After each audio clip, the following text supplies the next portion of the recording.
The first time I stepped foot on this campus was in about 1972 when I was exploring the idea of coming here as a student. I actually enrolled here as a student in 1973 and took my first class here in the fall of 1973. So I think I drifted over here from, end of a high school day or in the summertime to sort of take a look at the campus and get a lay of the land and find out where my first classes might be. So that's the first time that I was here, as a human being that I remember. You'd like to say that all the things that you do in life, you have a real great plan, that you were so smart that you had all these things lined up and ready to go. And I think honestly, I ended up sort of falling into some really good places serendipitously, but I had stayed with my schooling, and I'd been a pretty good academic student at the college and university. So a transition into the workforce full-time was probably one of the greatest learning experiences for me, because it really let me develop a lot of maturity. And when I went back to school, I had a very serious and planned intent. And I think we see that a lot in our occupational programs here, something we enjoy, whether it's in automotive or radio or machining. Somebody goes out and gets a job and then comes back into our class or an internship, and all of a sudden they finally understand what all this stuff you're talking about means and why it is important that you improve your skills and why you maybe understand something about the occupation beyond what you immediately use. Of course, this building that we're standing in right now didn't exist until a couple of years ago, but the footprint's more or less in the same location. And I first came on in the summer, and the laboratory was in great disrepair, so I pretty much spent the summer on my time just repairing some of the machines that are here in the background. Most of these have been, most of those have been replaced to even have a functional lab. The enrollment was so low that they had scheduled 3 levels of machine tool courses all together. So I had a beginning level, an intermediate level, and an advanced level all at the same time. So I had, folks coming in fresh with no experience. I had some people that had a little bit because they'd been through 1 semester, and another group that was a little further along. However, the sum of all of those 3 classes was a whopping about 8 or 9 people. So the enrollment was just right down in the bottoms, and part of the intent they had for me was to build the enrollment, modernize the program, modernize the curriculum, bring the laboratory up to more current standards. So I was teaching, what we call real fundamental machining principles and theories, lots of hands-on laboratory practices, primarily in the techniques here that can be a little less familiar to the layperson, but turning, which is mostly done on a lathe, milling, done on a milling machine, and grinding, which was mostly done on a surface grinder. So the different types of workpiece designs, what we call cylindrical style or form workpieces, mostly done on a lathe, or prismatic, those surfaces that maybe you might think of a square block of material with holes drilled in it and so on. That kind of work's typically done on a mill or a lathe. So all the theory behind that, and then I had a course in CNC, computer numerical control, setup and operation, and one in beginning programming, and another one that was called, I don't recall the exact name of the course now. I later changed the name to computer assisted parts programming. Some of the programming of the CNC machines was getting a little bit complicated depending on the shape of the workpiece. So we call workpiece geometry, which really describes the shape of that part. And a lot of programming is defining mathematical points for a tool to move along that workpiece. So as some of those workpiece designs got more and more complex, aerospace was really driving this, and some complex mold making businesses, you really needed a computer, not so much to perform the calculations for you, but to perform the calculations in a timely manner. They could all be done physically with a calculator, but we needed the computer to help have some, not make it a week-long project to write one program. So those were the primary courses I was teaching at the time, and then took those courses and sort of begin to modify them and update them and add new disciplines as we bought new machines or software to develop the program.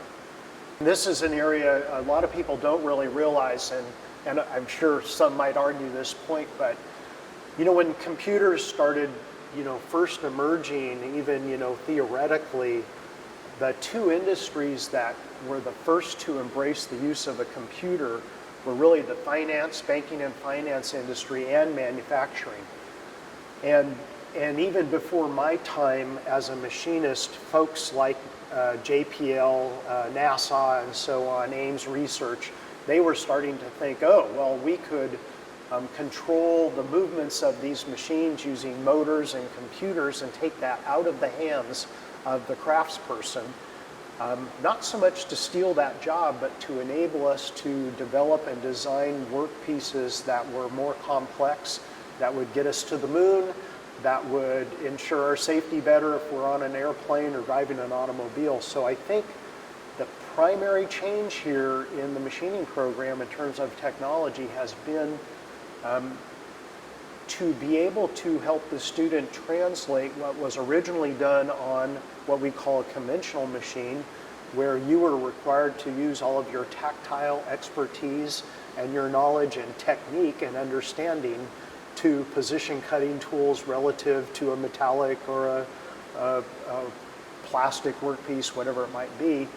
Now we're asking students to imagine the model of that workpiece in a computer and design environment, and now take that to a machine and create that workpiece in that environment. So a lot of it now has to do with how do I apply some of those techniques that still are necessary to learn, but how do I apply those techniques and instruct a machine tool to replicate what the master craftsman would do at the machine in the past. And so early on it was difficult because we'd get folks who are very, very skilled, journeyman master machinists in the program, and you'd want to sit them in front of a computer and they'd struggle with just simple things like how to save a file. And so we'd spend a lot of time, getting some folks to not be afraid of working with a computer and just doing some things we kind of take as routine fundamental. Now, the challenge seems to be we've got some younger folks coming in. They don't think twice about the function of the computer. That part's all almost like it was born and bred into them now. But now the challenge sometimes is to convince them that it's valuable to go learn some of the conventional machining techniques so that they're going to better understand what the software is doing for them at the machine. So if you have to define how you want a CNC machine to drill a hole prior to tapping a thread, it's very, very helpful to have drilled a hole and tapped the thread using a conventional machine. And when you want to program that function, you can make lots of errors in that process if you've never performed the process. So sort of think about, what I've told people is like, well, if you've never driven a car, how would you program a car to drive about the roads and know that it needs to avoid the couch that's in the lane in front of you or the driver pulling out in front of you? And I think some of the same things have sort of changed how we teach machining. The adaptation to a lot more sophisticated machines and a far more strict requirement by manufacturers and producers of products about the quality of the end product. There's not any allowance for error in those, just through liability and quality expectations. So as you take a look and here in our modern lab in 2015, and by the way, we're about ready to invest nearly $500,000 in replacing a lot of this equipment, finally recognizing that advanced manufacturing is one of the hottest occupational areas that we've got. It's kind of interesting to look around here now that I've been around this college for 30 years and what's sort of left from the day that I stepped in this. And frankly, I'm looking around, I'm seeing about 2 machines left that happen to be here. And this happens to be one. This is a Bridgeport knee mill, vertical milling machine, one of the standards of the industry. And this particular machine was the best machine in the laboratory when I walked in. It was the one I would always do my demonstrations on. And whether I needed to make something for myself or the shop, this is the machine that I would come to. it is still a viable machine. You could look right next to it and see the newer model, and you'll see really little physical differences in that. But these good machines, and I don't say good old American machines anymore necessarily, because there are lots of excellent machines made overseas. This little lathe right here was also the best lathe in the shop. And I moved these two machines kind of near each other because I always did my demonstrations for students on these machines because they were the most accurate and the most modern at the time. And now they're 30 years old. And this particular one now is being replaced by a new one. It's finally kind of run its course, but I appreciate what these gave students an opportunity to learn, and also kind of became my couple of reliable machines when I walked in here as a new instructor. This really is the modern adaptation of that Bridgeport milling machine that we were just looking at. And the capability here, you see the ability now to control what are called 5 axes of movement simultaneously, which lets the cutting tool address the workpiece and make some pretty complex shapes. So if you think about an impeller blade that has curved structure, this is the kind of the machine that can move the workpiece relative to the cutting tool, all driven by a program. And those programs that perform 5-axis simultaneous machining almost always require the use of software to assist us in the development of that program. So these machines have great horsepower. They have superior safety features in them because while I'm doing that machining, I can close the doors of this machining and not have to have my body in the proximity of that cutting process. And if I were to even open the doors during the machining process, an interlock would shut down the function of the machine. So here we go from, with that Bridgeport machine that we were looking at, let's just say those are around $10,000, $11,000. You're looking at about $150,000 machine here. And the college is fortunate to have been able to address this kind of technology. But this is the kind of thing that if you go into a machine shop locally here, this is a standard piece of equipment in this day and age, because you would have to turn away work that you were unable to do unless you were able to use this kind of technology. And we've got, just like we looked at that lathe, we've got the CNC adaptation of the lathe right behind us here. We're just seeing a more modern version of that as well. But it's got some of the same components, a way to hold a cutting tool, a way to hold a workpiece, bring them into connection with each other. Again, though, it's just controlled via a program put into that machine. That's not to say there's no place for the machinist. Actually, it's upped the level of technological skill, I think, just in a little different fashion that the machinist needs. The machinist still needs to set this machine up, but the machinist has to be even more careful with relationships between very, very fast movements that this machine is capable of, because in a split second, a tool can contact a rotating part and break off and crash the machine, where on that slower system, you would have just stopped turning a handle before you ran something into a component. And these machines move at 300-400 inches per minute, and the parts rotate at 20,000 RPM. And so it doesn't take long to put the machine into a critical state. And damage can occur that's expensive to repair. So the machinist role is just transitioned. It hasn't gone away at all. The experiences that I've had with students at Fullerton College, no matter what position I've held here, still stand tall in the most rewarding experiences here at Fullerton College. And that's the reason I think faculty stay here a long time, and folks stay at Fullerton College a long time, because our students are really, really overall a great group of folks. And I know there's often a challenging student, but even challenging students aren't a negative. A student that challenges you sometimes helps the group along. It helps you become better at coming up with sophisticated ways of getting your point across. And I think in a program like machining, it's really not different in mathematics, but you get more personal interaction with your student group here in machining. You get to know their names. You're working out in a laboratory where you're assisting them. And it has a nicer feel to it, a more personal feel than I imagine teaching in a social science class with 80 students in theater seating is, where you may see their names on the Scantron test or a little bit of Q&A with them, but here you just write in there, there's not much hiding between the instructor and the students. So challenges with students here have been varied. Some of them are the kind of lack of academic preparation. Some of the folks that gravitate to an occupation like machining, they just didn't go out through high school being the greatest math students or writing students and things like that. And they think maybe they're going to skirt the need for those kind of skills when they get in a program like machining. And mathematics, you could look at charts and tables that are around in this room. There needs to be understanding of common fractions, decimal fractions, not only the understanding of how to convert between those, but how to apply them out in the laboratory. Students have come on into an introductory programming class, which was always one of my favorite classes to teach. And there's going to be some requirement to do some basic trigonometry in that class.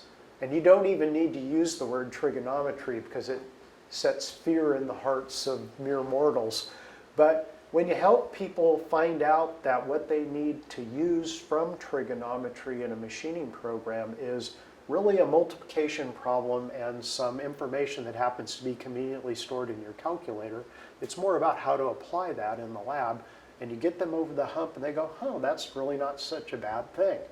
And that's been one of the rewarding things real generally with students, is helping people go from whatever point they are in life, whether they maybe had a little bit of experience or little or none, and moving them to the point where they feel comfortable and competent enough when they leave the program to go apply for a job and not feel like they don't know anything when they're walking in there with a new employer. So I always think that's one phase that to me was really rewarding, to see and be comfortable to know that a group of students or an individual student had gone through the program here, they'd taken enough courses to master the material, and I was confident that they would succeed out in the workplace. There's sort of a next level of satisfaction that often came, and the student that comes back to tell you, and every instructor knows this is the greatest word in the world, to say, Mr. McKenzie or Scott or whatever, that class that I had with you, you can't believe how often I use that every day, and it's made a big difference in me being successful. So I've had the chance to see students succeed in the program and go out into the industry, land good jobs, be promoted. A few others that have started their own business, and they come back here. They've overcome lots of different hurdles that aren't unusual for students. They've got family obligations, they've got some academic challenges, but that's a huge reward.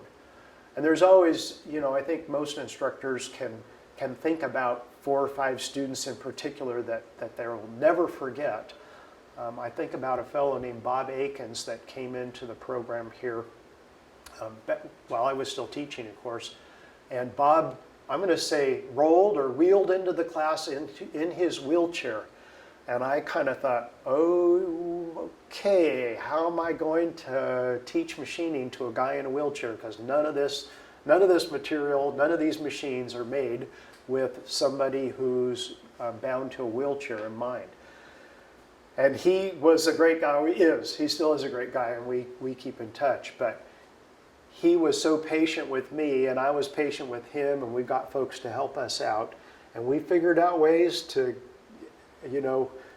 we made tools. We're tool makers in machining, and we made tools so that he could reach up and turn on a power switch or elevate his wheelchair a little bit to get up to a table surface.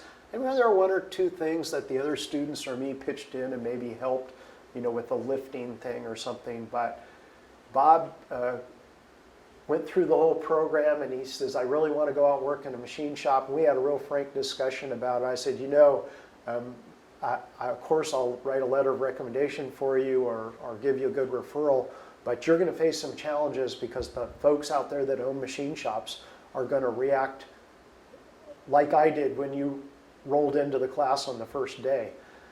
And over a little bit of time, we got Bob connected with And I'm not sure in some of your other footage of the CNC machines you recognize the name Haas Machine Tools, Haas. Bob now is an applications engineer with Haas. He teaches people how to program the machines who work in industry, and he's been on the job with them now for approximately 9 years successfully. So I mean, those are the kind of stories, you get choked up about. But that's the kind of success that if there have been any other aggravations along the way, and of course there have been, you forget about all those things. So our memory is fortunate in that regard, that we remember the Bob Akins and another guy who was a Romanian immigrant that pretty much got into my program. He'd fled Romania, come on over here, separated from his parents, goes on, successful in machining, successful individual. So that guy's name's Soren Darabut. Leading up to becoming or even applying or considering the position of dean, I had been acting as what was known as the assistant to the division dean here for, I think probably over 10 years. Without pulling a resume out to that, at least that amount of time, the Dean of Technology and Engineering had asked me to assume the responsibilities of handling all of the scheduling for the division courses. And so I was coordinating with department coordinators and faculty all of the spring, summer, and fall schedules. And as I kind of got that in line and handled, I also then began to do all of what are called the staff assignment sheets for faculty for him. And so I began to understand that connection between one's teaching assignment, the contract, what one was needing to do to fulfill the contract, and also the payroll connection with that, because of course that document was the one that leads to what comes on your monthly paycheck. So I began to see some of those connections and things that aren't always obvious to faculty. As time went by, this fellow's name, the prior dean, was Mike Burns. He kept offering me more and more assignments and responsibilities, I think because I was coming through on the other and the accuracy was good. And so I kept just sort of saying yes and taking on more and more responsibility. Then I began to handle a lot of catalog and curriculum revisions. I did some special studies for him, some data gathering, developed some spreadsheets that were used to track budgets relative to individuals teaching overload courses or our part-time faculty. So I got involved in a lot of those kind of things and had been a department coordinator in the manufacturing department, also involved with a few campus activities. I'd served on the curriculum committee and had developed a lot of my own curriculum for my own program, and I'd been on faculty senate. So there'd been some exposure to all of these different processes on campus. And when Mike announced his retirement to me, I think a few people thought that I would apply, and I didn't think I really wanted to do that. I wasn't too sure I wanted to step in that role, and declined for some personal reasons to apply for the interim position. There was a gap between the full-time hiring and the departure of the dean because he had given very little notice in the process. So they first were hoping to attract folks to an interim position.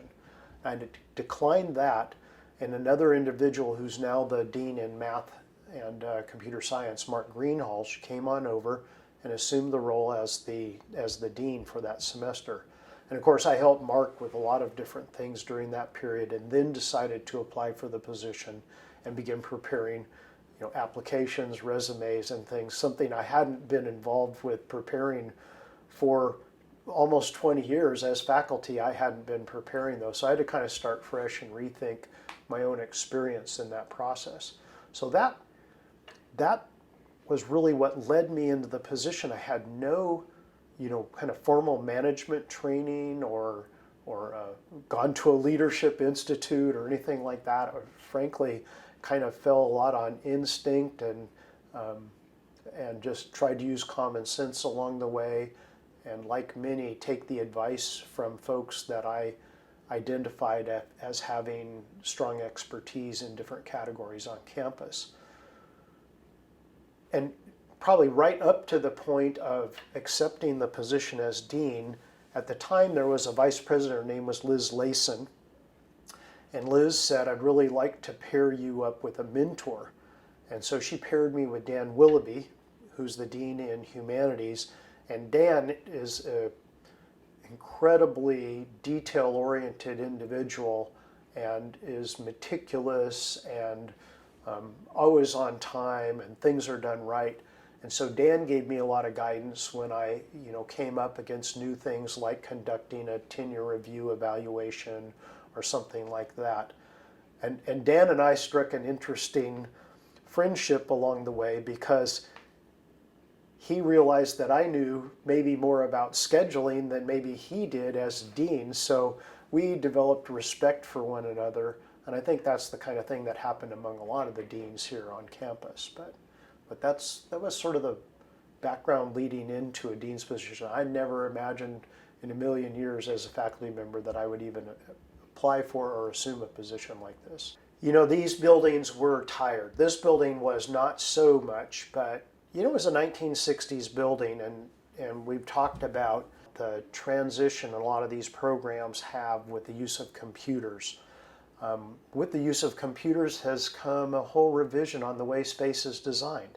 You need a place for a computer, you need data for the computer, you need power and power supplies to drive that. And a lot of our equipment, even though it's pretty efficient, just the energy requirements in this building alone were tapping out our power panels and sub-panels. So frankly, we were not running out of our own human energy, we were running out of voltage and amperage in this building to conduct the programs the way they'd evolved.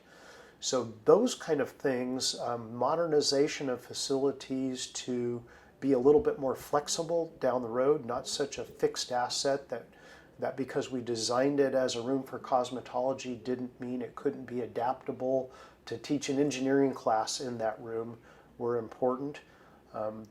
The wiring of this building with modern infrastructure for the kind of access to the internet we're all expecting in this day and age was really, really an important renovation. There were other things for students that were important, and although some people thought they cost us space, what they really did is they brought us up to compliance, to have enough restroom space, to have aisleways that were acceptable for somebody who's in a wheelchair and compliant. So it's easy to say, well, we lost the equivalent square footage of a classroom to restrooms. On the other hand, I could say we finally have enough restrooms for people to use. So you have to consider the better parts of that. There's some nice, I think, aesthetic improvements to this building, both interior and exterior, that have brought it more in line with the campus architectural style, that Spanish Moorish architectural style. This looked like a tilt-up industrial complex before, and now through, to the credit there of the architect's design of facades and new stair railings and so on, it really did get a better look. Down in the 900 building, where automotive and printing and machining were, we were also running out of power. We had a very, very old structure that had been reused and redesigned probably for, it had been used for several different things dating back to airframe maintenance during World War II. There used to be a railway between that building to transport materials. And the wood structure was ridden with termites. During the Whittier Narrows earthquake, I happened to be in that building, and although the building did not fall, I watched 2x12 boards split in the rafters. So that was, again, a modernization of that. We might have lost a few square feet compared to what we had, but going in and being able to redesign from the ground floor allowed us to utilize the square footage more efficiently, and again have appropriate aisle spaces and access ways for students and infrastructure. This division, by nature of having so much physical inventory equipment, is very, very dependent on some funding structure beyond just our base budget allocations. Those are great for buying a new microphone here and there, or a battery pack, or an occasional, whether it's a high-def camera or a drill press or whatever it might be, it doesn't go far enough. And just like most businesses have replacement cycles built into their own strategic plans, they know that they intend to use that machine for 5 years or another one for 8, but they begin planning its replacement. And we just don't have that kind of structure in our standard allocation to this division to be able to do that. When we were down in the machine tool lab, a lot of those CNC machines that we were looking at, the least expensive one was $35,000. The most expensive was $150,000. And you need enough of them to be able to let students engage in some time on those machines.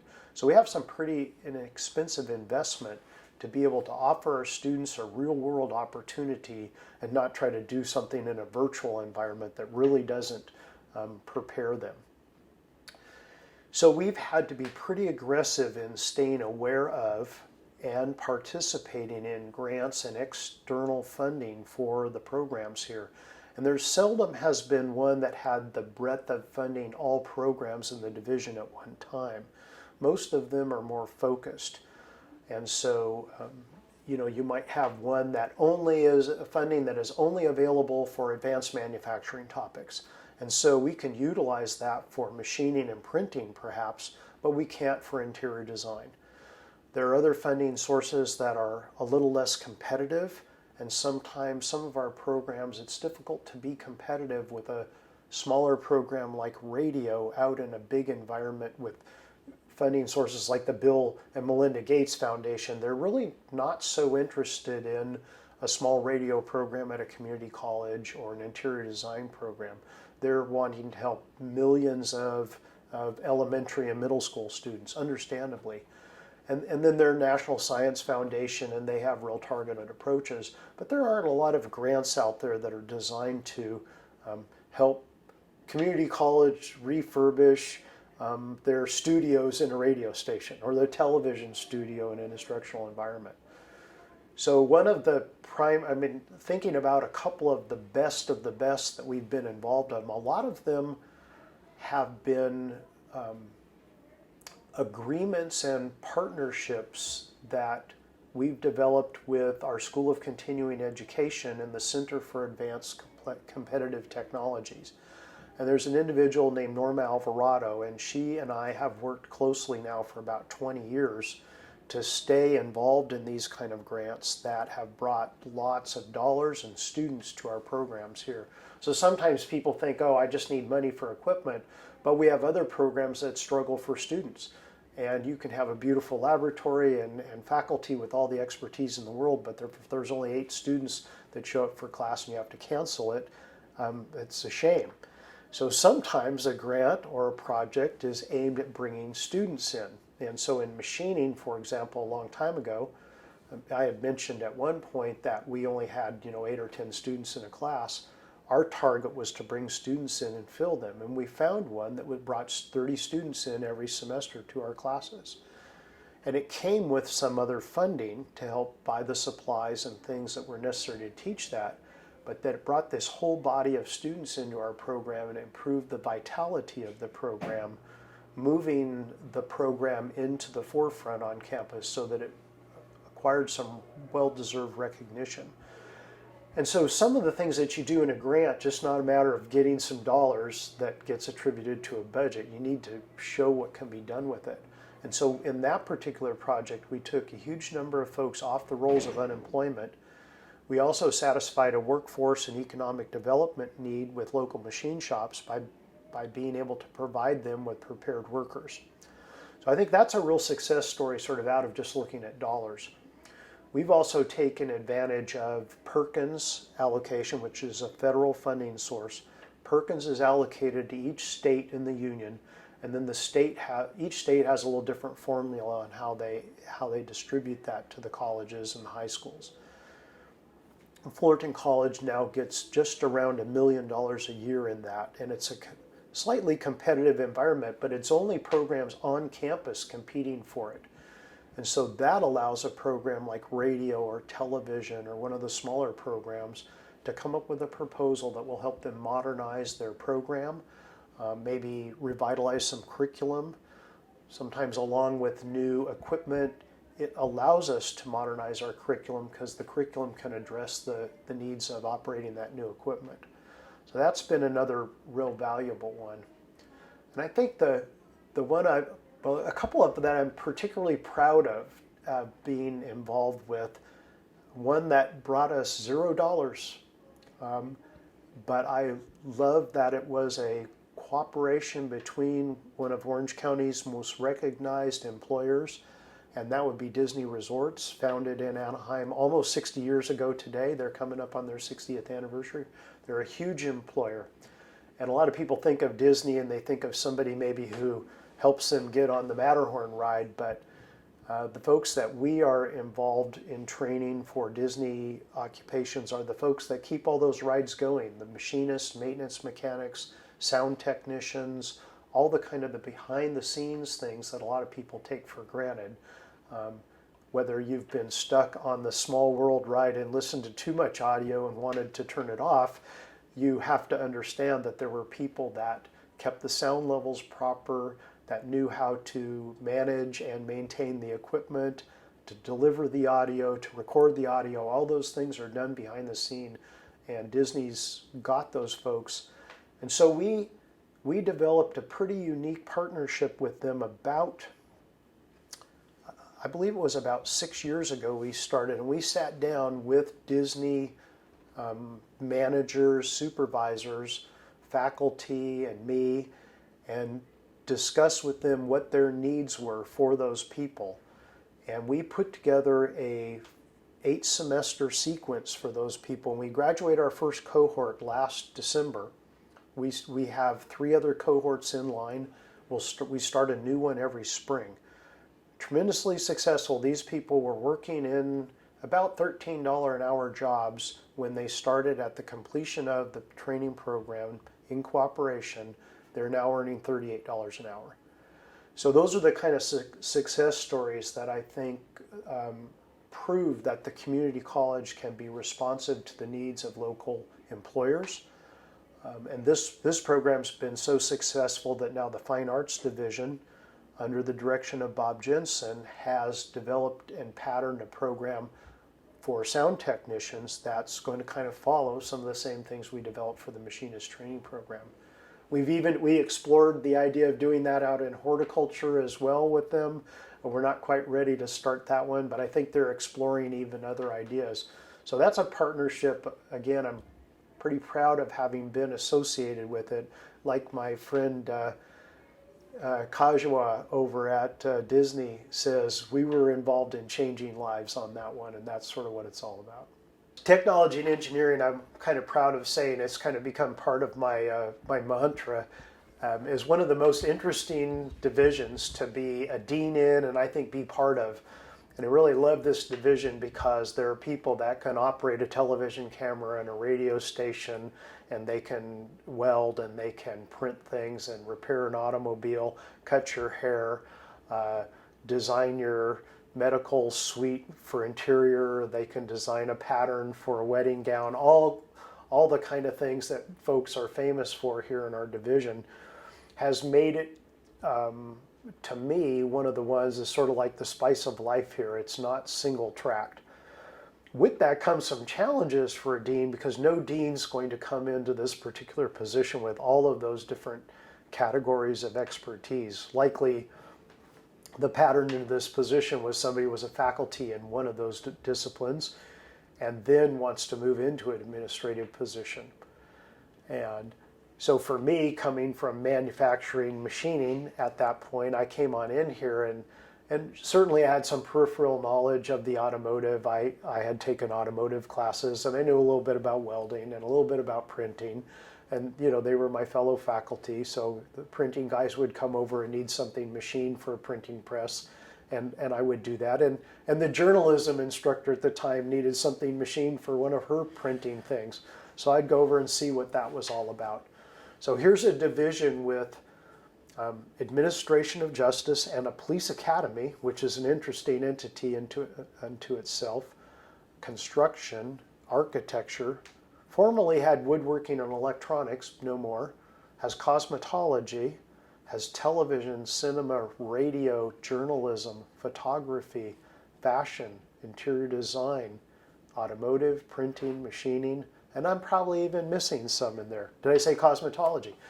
So here we have all these different programs, and then even some coursework that supports a range of those. So we'll teach a metallurgy class, for example, or technical math. Those are used by students in numerous different programs.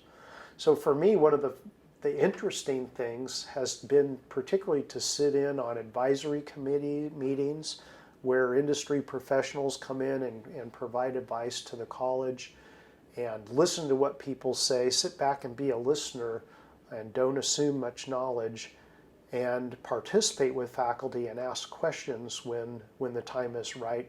Learn from the curriculum development process reveals a lot about different programs, and try to understand what it is that each department is up against trying to teach this trade to students. So something like the Police Academy, incredibly rigorous program, and you don't get to get an F on any one of the tests. You get to take the test one time. It's sent down electronically by the state of California. You get to take it one time. If you don't pass the test, you go through remediation. You get to take it one more time. If you fail the test, you're not just failing that test. You have not passed the Police Academy, and you have to start over from the beginning. So some of these things you find are really, really quite interesting. And beyond just the classroom, it also has helped me appreciate what a police officer had to do to get to his or her position in the field. And I think that's been an interesting part of it, is getting to know people who are police chiefs, who are operating the boards in a radio station. They're welders. They own a business that does automotive repair, and the needs that they have. If you listen carefully, you can learn a whole lot about different things without ever really being the one that has the hands-on experience doing it.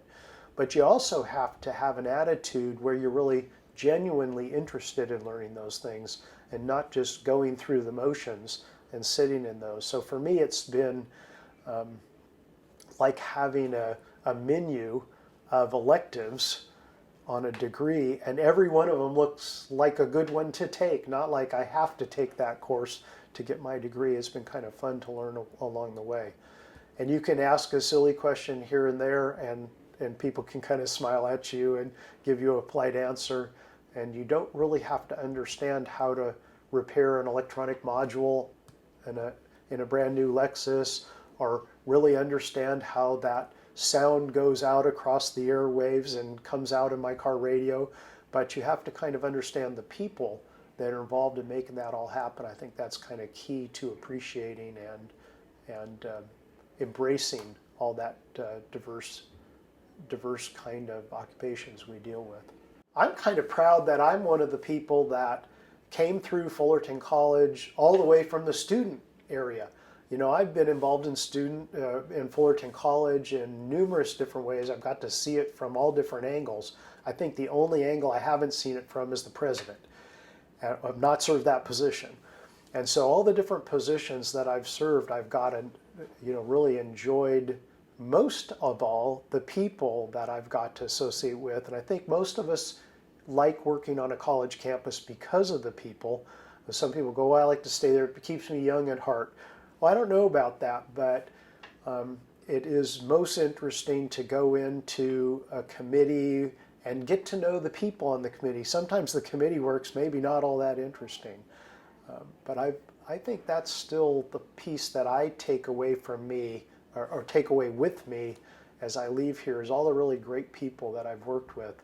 And that means the staff, faculty, professionals, classified professionals in my division, the people I've collaborated with outside of this division, doing a project with a math instructor or a humanities instructor.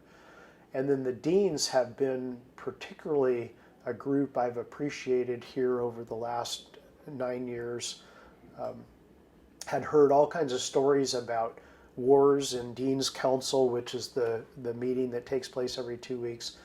And you'd probably find that the environment in the last 9 years in that Dean's Council has become supportive, it's been collaborative, it's been a group of people that can look beyond the needs of their own division or area and recognize a greater need on campus and sometimes have the willingness to subordinate one's own needs for others. And that's kind of the spirit, I think, at the end of the day, that's been evident here with faculty in this division. As I meet with department coordinators, a lot of times they've rallied and said, I'll give up my need for a piece of equipment this year because I know that's a really expensive thing they need in printing, and let's all get behind printing so they can get that thing that they need, and we'll wait another year. So you can learn a lot about the college operation by watching how people work in those kind of environments. That's been particularly rewarding. And you really can't take those kind of things. And I've mentioned students, that student involvement is something that as a dean, you sort of have to extend your influence in the classroom by saying, well, if I can help a faculty member in the classroom, then that's my indirect way of helping students. As I leave here, people have, the standard question I think is, well, what are you going to do when you retire? And the list is so long, and I've kind of kidded with people, and I've probably mentioned several different things. Well, I'm kind of looking forward, as much as I enjoy very much the energy of coming to work here every day. I have seldom regretted coming to work in 30 years. There have been a handful of days that I might have dreaded. And I'm looking forward to kind of being on the other side of the classroom, maybe not so much in some formal classes. There are lots of things that I like to learn about, and that might mean that I want to learn how to hang drywall and do that better. And I like to work on house renovation projects. There are some things there that I would like to get better at, maybe become a better tile setter or that kind of a thing. I signed up on a board to do some volunteer work with a little nonprofit organization here in Orange County that's going to provide, we've already been involved in providing some staff development activities for organizations like the Boys and Girls Club of Fullerton. So I'm kind of interested in doing that on a scale. And I'm also looking forward to disconnecting a little bit from the rush of correspondence via cell phone and email, and hiking around in the mountains that I love, and getting on my mountain bike or my road bike or my motorcycle or my kayak or skis, and I'm going to enjoy my life as an explorer of the Eastern Sierra and Inyo Mountains and Death Valley quite a bit as I use my space up there.